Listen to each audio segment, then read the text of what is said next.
Ano ba naman kayo? Ma'am, pasensya na po, hindi po namin sinasadya. Opo, ma'am. Sorry po. Bakit hindi nyo tinitignan ang dinadaanan nyo? Ano, gusto nyo patanggal kayo sa trabaho nyo? Ma'am, maawa naman po kayo sa amin. Huwag, ma'am. Huwag naman po, ma'am.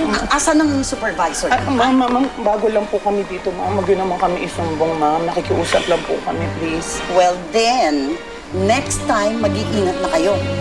Mabuti na lang walang masamang nangyari sa akin. Mag-iingat kayo. Sorry po, ma'am. Sorry po, ma'am. Pasensya na po.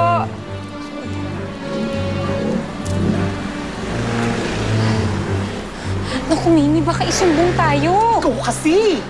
Bago-bago lang natin dito. Hindi naman natin sinasadya tayo eh. agad, no? Bigat ha. Sumbong tayo. Sabi ka mo. Chang, Betty? Chang, nakuha ko na po yung sweldo ko, kaya namili ako ng konting mga dilata, pagkain.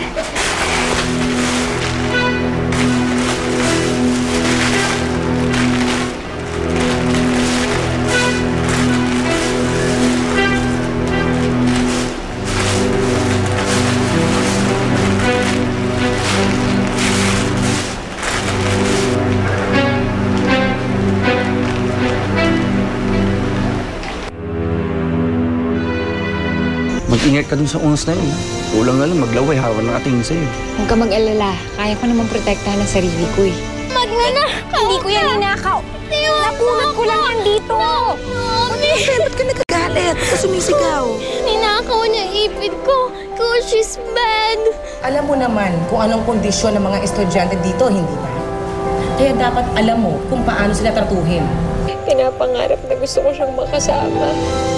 Pero sa tingin ko, matagal niya na ako itinuring na patay. Sana hindi ko na lang siya nakita. Hindi sana hindi pa sumama ang loob ko ngayon.